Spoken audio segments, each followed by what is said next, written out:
반갑습니다. 안철수입니다. 우리는 모두 오늘을 살면서 내일을 준비합니다. 그럼 국가는 어떨까요? 과연 우리 대한민국이 미래를 준비하고 있을까요? 대한민국과 세계의 오늘을 진단하고 더 나은 내일을 위해 대한민국이 나아갈 방향을 제시합니다. 세바클, 세상을 바꾸는 미래 클래스. 오늘부터 8분의 저자와 함께 하겠습니다. 맨 첫 시간 모실 분은 바로 4차 산업혁명과 그리고 국가 전략에 대해서 평생 연구하신 분입니다. 한국의 시간 저자 서울대 김태유 명예교수님과 함께 하겠습니다. 세상을 바꾸는 미래 클래스, 지금부터 시작합니다.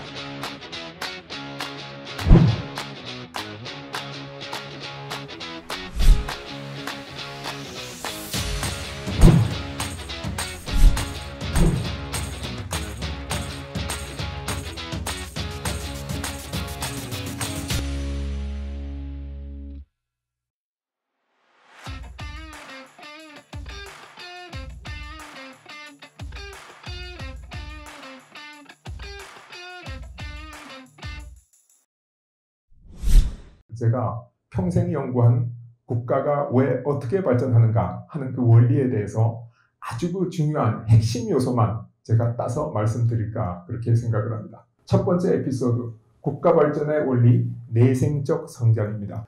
이 농업사회, 단순 재생산의 시절에는 이윤이 없고 자본도 없고 소득도 없었습니다. 그러니까 수요가 정체되고 공급이 정체돼서 경제가 하나도 발전하지 않았습니다. 그런데 산업혁명이 일어나고 나서 시장에서 수요와 공급이 일치하면 어떻게 되느냐? 이윤이 생깁니다.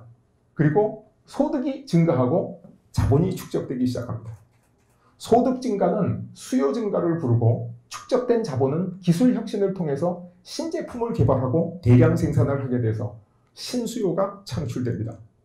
그러면서 이윤이 축적되고 경제가 성장하게 되죠. 경제가 산업사회에서 발전하면서 경제 성장률이 점점 빨라집니다. 이것을 내생적 성장 이렇게 부릅니다. 시장에서 생산자와 수요자가 만나서 경제를 움직이면서 경제가 발전한다, 그런 뜻이죠. 그런데 앞서서 선발산업국이 산업혁명을 일으켜가지고 경제를 가속적으로 발전시켰습니다. 그런데 예를 들어서 100년 후에 또 다른 나라 후발산업국이 산업혁명을 해서 경제를 똑같이 가속적으로 발전시켰다 그러면 어떤 시점에서 보든지 선발국과 후발국가의 시간적 격차는 100년입니다. 추격은커녕 격차가 점점 확대된다는 말입니다.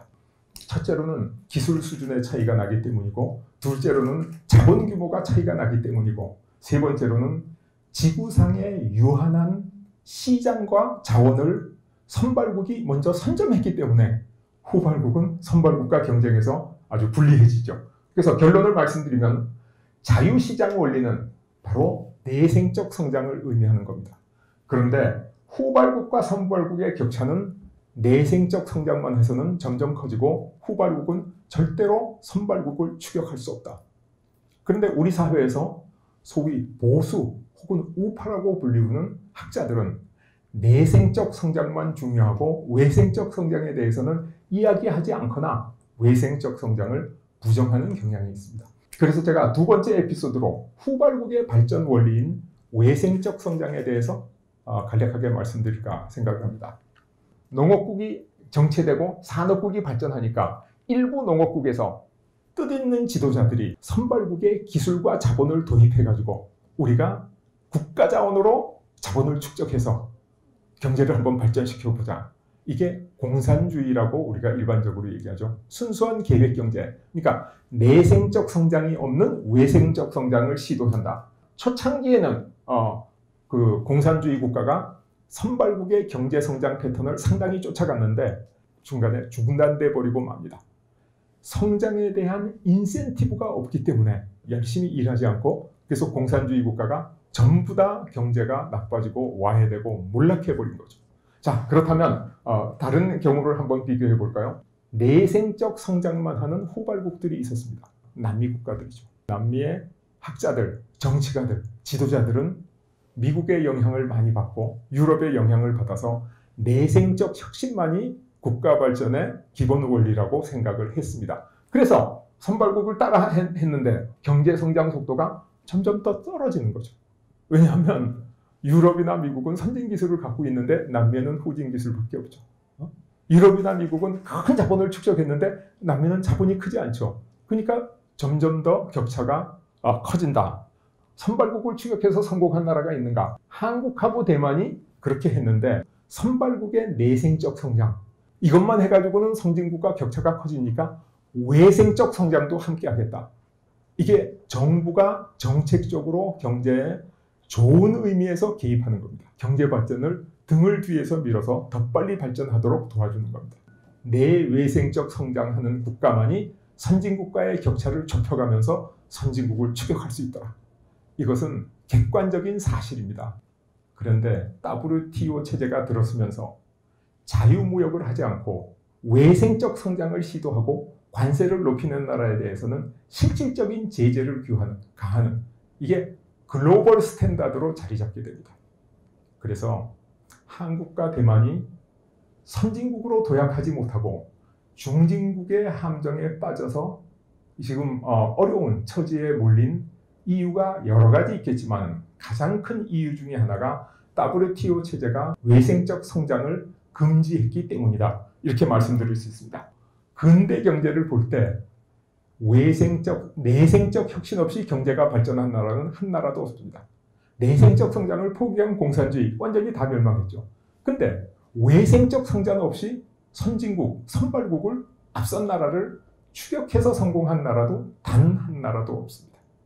이게 바로 국가 발전의 기본 원리다. 이렇게 말씀드릴 수 있죠. 그래서 후발국의 추격 원리는 내외생적 성장이고 선진국의 대응 때문에 후발국들이 선진국으로 도약하지 못하고 중진국의 함정에 빠지게 된다. 그러면 과연 어떤 방법으로 국론을 통일하고 이 국력을 결집해가지고 선진국으로 도약할 수 있는가, 그 말씀을 드릴까 생각합니다.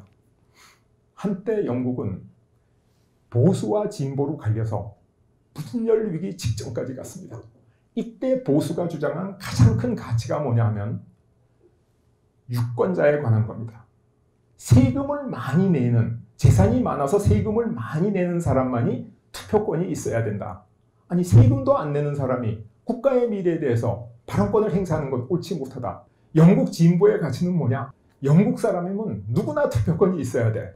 그때 영국 보수당, 양당 정치의 상징이 되는 디스레일리가 등장해가지고 진보보다도 더 진보적인 유권자 확장 정책을 들고 나왔습니다. 디스레일리는 하나의 국민이라는 가치, 이걸 강조하면서 기득권층의 이기적 행태가 영국을 두 개의 국민으로 갈라놓고 있다. 이래서는 안 되겠다. 그래서 유권자 측면에 있어서는 보수이지만은 진보보다도 더 진보적인 정책을 들고 나오고 거기에 진보가 또 합심해가지고 영국을 하나로 묶었습니다.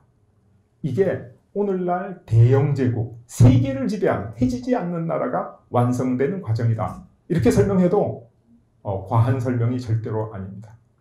미국의 링컨 대통령은 본인이 공화당인데 러닝메이트를 민주당의 앤드류 존슨을 데리고 왔습니다. 그래서 국론 통일을 위해서는 내가 공화당의 보수적인 가치를 일부 양보할 테니까 앤드류 존슨, 당신도 진보적인 가치를 일부 양보해라. 그래서 링컨과 앤드류 존슨이 손을 맞잡고 남북전쟁을 끝내고 소위 슈퍼파워 미국, 이거 기초를 확고히 닦았죠.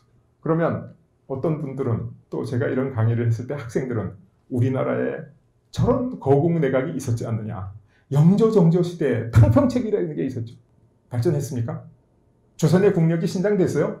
안 됐습니다. 탕평책에 참여하는 사람이 정치적 신념을 국익보다 우선했기 때문이다. 그럼 여기서 우리가 얘기하는 국익이라는 게 도대체 뭐냐? 제가 한마디로 말씀드리면 국익은 경제 성장입니다. 경제가 성장해야지 국민이 행복해지는 거죠. 경제가 성장하지 않으면 불행해집니다. 기업과 기술이 바로 국익입니다. 기업과 기술을 발전시키기 위해서 정파의 이익을 양보해야 된다. 그리고 지금 기업과 기술의 이익이 뭐냐? 바로 4차 산업혁명입니다. 우리가 4차 산업혁명에 성공하면 우리나라가 선진국이 됩니다. 국익을 위해서 정치적 신념을 희생해야 우리나라가 선진국으로 발전할 수 있다. 이렇게 말씀드릴 수가 있습니다. 자, 마지막 네 번째 에피소드, 코이의 법칙으로 넘어가도록 하겠습니다. 빌 게이츠, 마크 주커버그, 제프 베조스, 일론 머스크, 스티브 잡스, 레리 페이지, 이 사람들이 4차 산업혁명의 선봉장으로서 세계 10대 기업 리스트를 다 장악하고 있는 거예요. 저 사람들이 성공한 가장 근본적인 이유는 실리콘밸리에서 사업을 했기 때문에 저렇게 성공할 수 있었다. 실리콘밸리, 그게 정말로 중요한 겁니다. 이게 그 환경을 만들어가는 거죠. 비단위 잉어를 코이라고 부릅니다. 근데 이 비단위 잉어는 조그만 어항에서 키우면 아무리 좋은 모이를 많이 먹여도 10cm 이상 크지 않는다 그럽니다. 이것을 연못에서 키우면 30cm 이상 크지 않는다 그래요. 그런데 이 코이를 큰 호수나 강에 풀어놓으면 얼마까지 크냐? 1m 20cm까지 큰다. 이 얘기가 뭘 의미하는 건가? 비단위 잉어가 마음껏 크고 마음껏 활동할 수 있는 환경만 만들어주면 지가 알아서 큰다. 모이 주려고 노력하지 마라. 그런 얘기죠. 그럼 우리는 왜 실리콘밸리처럼 우리 대한민국의 벤처기업은 크지 못했냐? 첫 번째 이유가 우리나라에는 정부의 규제가 깊이 뿌리 박고 있습니다. 그 규제 속에서 벤처기업이 크기가 어려운 거예요. 그래서 이 규제 문제를 없애는 방법을 정부혁신이라고 저는 부릅니다. 4차 산업혁명 분야에 우수한 인재를 공급해서 우리나라의 기업이 발전할 수 있도록 하는 것, 이걸 사회혁신이라고 부르고, 그리고 우리나라의 그 대외적인 안보 문제, 시장 문제를 해결할 수 있는 그런 대책을 대외혁신 이렇게 부릅니다. 그래서 3대 혁신, 이게 바로 실리콘밸리에 획적할 만한 환경을 조성하는 겁니다. 과거의 서양의 산업혁명의 물결이 동양으로 물밀듯이 밀려올 때 우리는 어떤 태도를 취했나? 위정척사를 주장하면서 그 산업화를 거부했죠. 그래서 어떻게 됐냐? 나라가 망했습니다. 일본의 식민지가 됐어요. 중국은 그나마 중체서용, 그래서 제도는 안 바꿨지만 기술은 열심히 도입했어요. 청일전쟁에 져가지고 망신도 당하고 중일전쟁으로 침략도 받았지만은 그래도 양무운동 산업혁명, 그 반쪽짜리 산업혁명의 저력을 가지고 끝까지 버텨서 2차 대전이 끝나고 중국이 승전국 대열에 이름을 올립니다. 그래서 지금 청나라의 국토를 거의 다 되찾았어요. 일본은 화헌양제, 헌만 빼놓고 다 바꾸자. 헌만 빼놓고, 그러니까 완전히 산업화를 해서 서구화에 다가가자. 그래서 기술을 도입하고 제도를 혁신하고 근대 국가를 만들었습니다. 이 동양 3국의 산업혁명을 보면 우리가 어떻게 해야 될지 생각이 나죠. 마지막으로 말씀드리고자 하는 것은 여러분들이 해주시지 않으면 아무도 해주지 않습니다. 여러분들이 해주실 때만 우리나라가 4차 산업혁명에 성공할 수 있다. 이것은 여러분의 선택이 아니라 여러분들이 우리 사회와 우리 대한민국 역사와 우리 민족에 대해서 가지고 있는 신성한 의무다. 이렇게 말씀드릴 수 있다고 생각을 합니다. 자, 경청해 주셔서 대단히 감사합니다.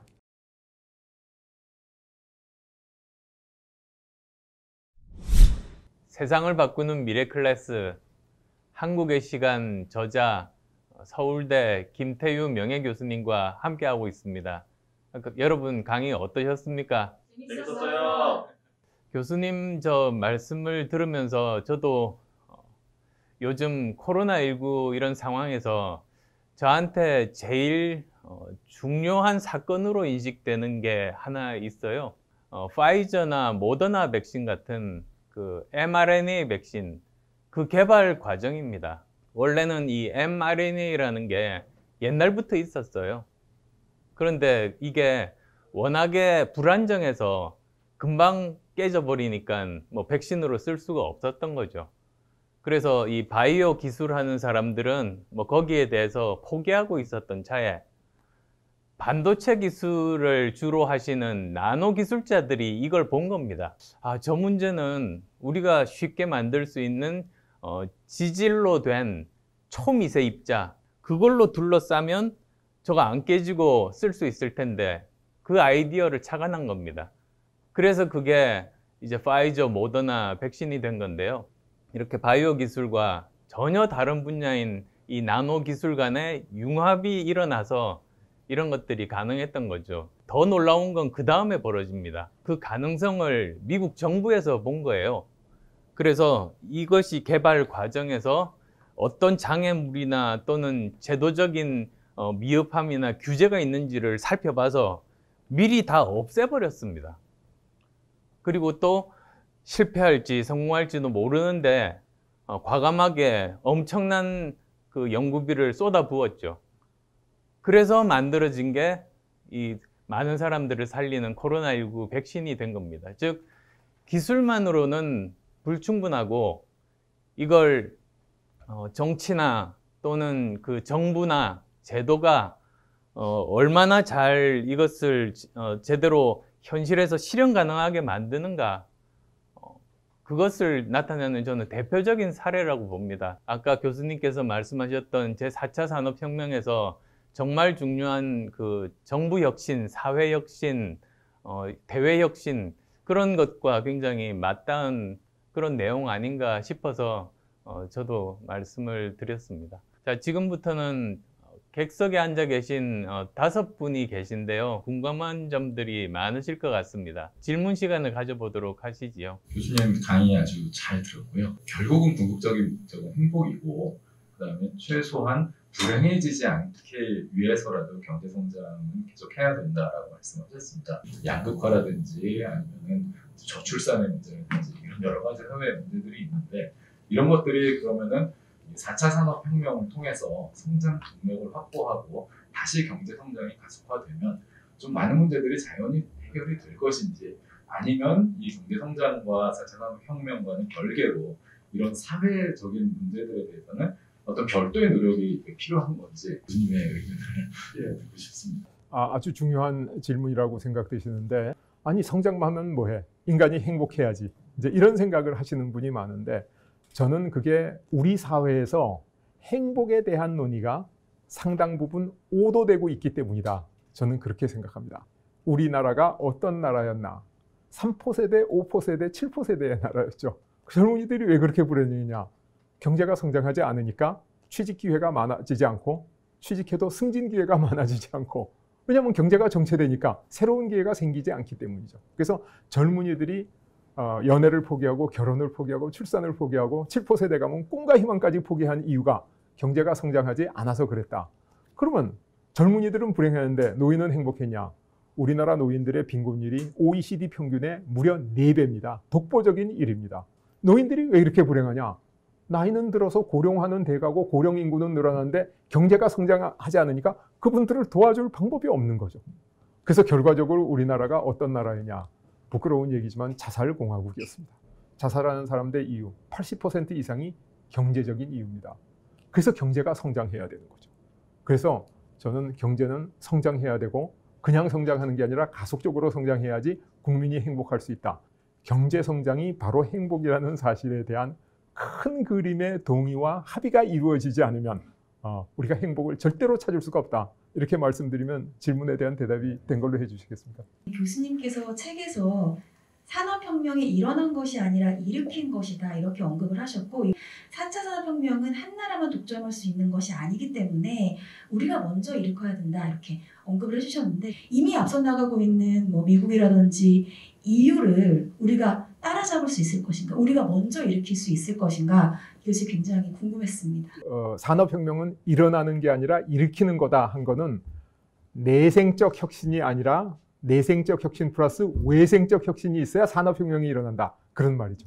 그럼 우리가 3대 혁신을 과연 할 수 있는가? 정부 혁신은 지금 부처 내에 소속돼 있는, 부처 내에서 순환보직을 하면서 여러 가지 일을 하고 있는 공직자들을 부처에 소속시키지 말고 승진과 전보를 하면서 범부처적으로 자기가 하던 유사 업무를 계속하도록 해야 된다.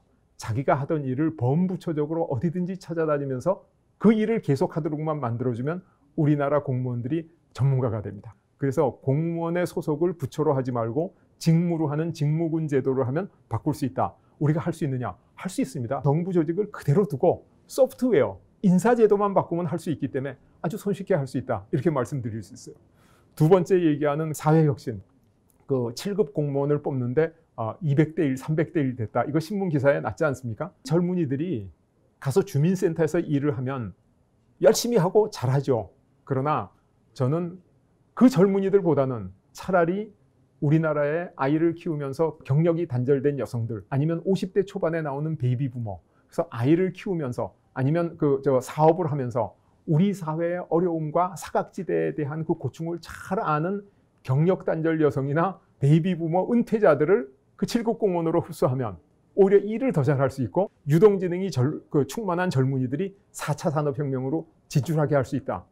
경제적인 인센티브와 제도적인 방법으로 대한민국의 아주 젊고 유능한 인재들을 4차 산업혁명 분야로 진출시키는 사회혁신이 얼마든지 가능하다.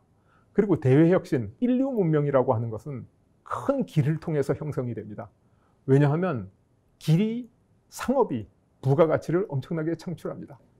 지금 지구온난화 때문에 북극 항로가 녹아내립니다. 북극 항로는 대한해협을 지나서 베링해를 거쳐가지고 북쪽으로 가게 돼 있죠. 머지않아 북극 항로가 개통되고 우리 그 단군께서 이 땅에 자리 잡은 이래 최초로 우리 한반도가 인류 문명의 큰 길에 자리 잡게 됩니다. 북극 항로가 러시아의 영해를 거쳐가게 됩니다. 그래서 한국과 러시아의 특별한 관계, 이걸 통해서 대외혁신을 얼마든지 성공시킬 수 있다. 저는 그렇게 확신을 가지고 있습니다. 저는 그 3대 혁신이 얼마든지 가능한 혁신이다. 그리고 우리도 잘할 수 있다. 아니 독점은 못해도 이 과점 체제의 4차 산업혁명의 선도국, 선진국에는 분명히 끼울 수 있다. 이런 확신을 가지게 됐습니다. 네, 오늘 좋은 강연 해주신 김태우 교수님께 진심으로 감사의 말씀드립니다. 4차 산업혁명에서 정부와 정책의 역할은 더더욱 전방위적이다. 우리가 4차 산업혁명에 성공하려면 정치공화국이 아니라 정책공화국이 되어야 한다. 여러분들께 다시 묻고 싶습니다.